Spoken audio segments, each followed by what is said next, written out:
اللہ لا حول ولا قوة الا باللہ العلی العظیم حسبنا اللہ ونعم الوکیل نعم المولا ونعم النصیر اعوذ باللہ السمیع العلیم من الشیطان اللعین الرجیم بسم اللہ الرحمن الرحیم الحمد للہ علی کل حال والحمد للہ علی کل نعمہ والحمد للہ الذی ہدانا لہذا وما كنا لنہتدی لولا ان ہدانا اللہ لقد جاءت رسل ربنا بالحق ثم الصلاة والسلام والتحیۃ والاکرام علی رسول الثقلین ومحبوب رب المشرقین والمغربین وجد الحسن والحسین سیدنا ونبینا وشفیعنا ومولانا ابی القاسم محمد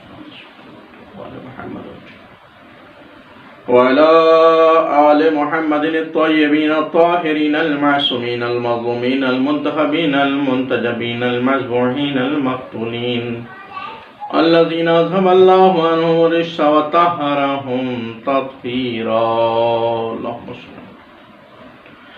ولعنة الله على أعدائهم وغاصبي حقوقهم ومنكري فضائلهم ومصائبهم أجمعين من الآن إلى قيام يوم الدين أما بعد فقد قال الله سبحانه وتعالى وقاله الحق بسم الله الرحمن الرحيم إن الدين عند الله الإسلام صلوات بر محمد وعلى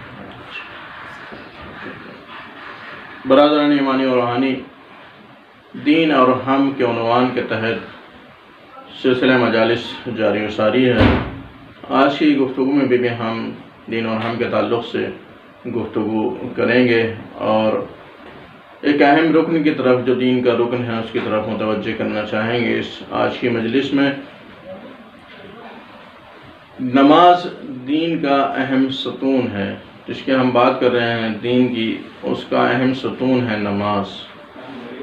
نماز کی بڑی فضیلت ہے، بڑی عظمت ہے، حکم خداوندی ہے نماز کا ادا کرنا۔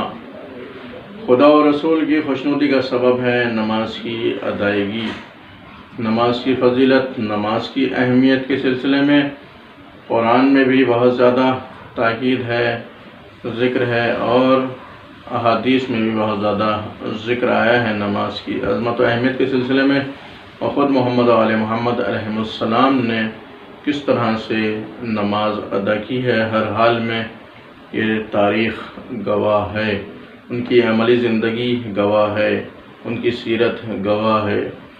جنگ ہو یا بزم ہو، حضر ہو یا سفر ہو، کسی حالت میں نماز کو ترک نہیں کیا ہے، اور مومنین سے بھی چاہا ہے کہ وہ اول وقت نماز کو ادا کریں، نماز کو پڑھیں، نماز کی ادائیگی کریں، نماز کی طرف سے غفلت نہ برتیں۔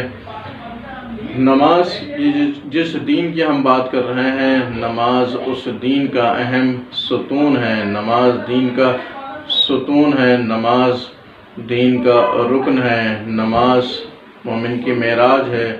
تو پیغمبر اسلام حضرت محمد مصطفیٰ صلی اللہ علیہ وآلہ وسلم نے ارشاد فرمایا، الصلاۃ معراج المومن، نماز مومن کی معراج ہے۔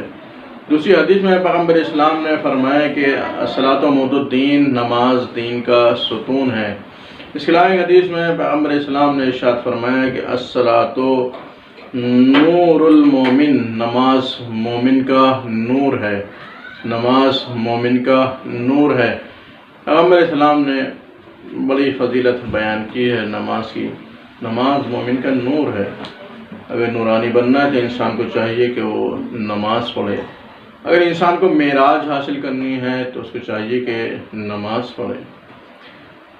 دین کا ستون ہے نماز، دین کا پلر ہے، دین کا کالم ہے جس کے اوپر دین ٹکا ہوا ہے۔ ارکان دین جو ہیں اس میں سے ایک نماز ہے، دین کے جو پلر ہیں، کالمس، ان میں سے ایک نماز ہے۔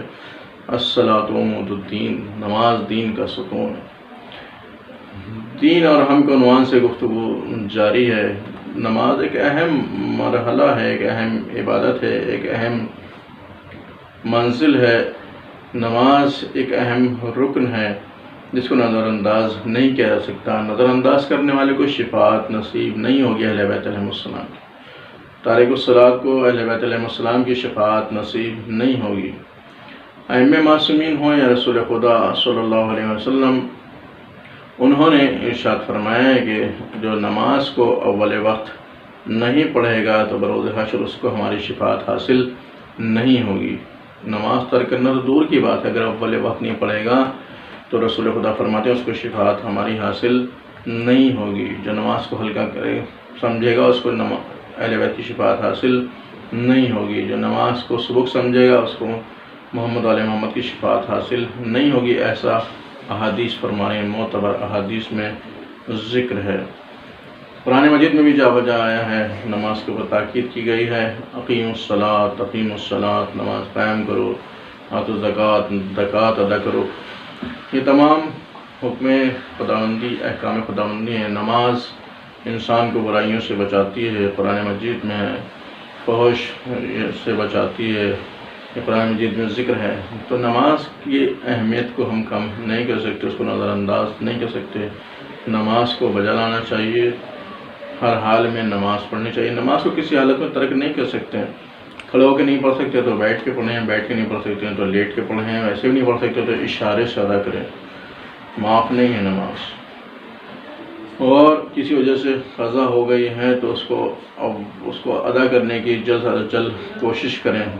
تو نماز بڑا اہم رکن ہے دین کا، اس کو نظر انداز نہیں کیا جا سکتا.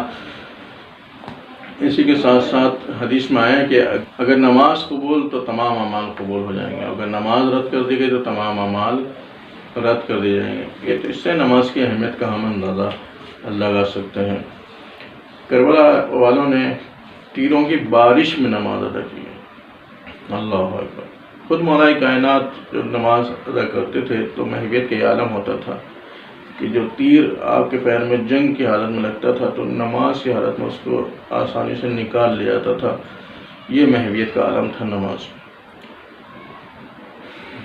محمد علیہ محمد نے کس طرح سے نماز ادا کی ہے، اللہ کی عبادت کی. نماز اللہ سے کلام کرنے کا وسیلہ ہے. نماز اللہ سے گفتگو کرنے کا وسیلہ ہے.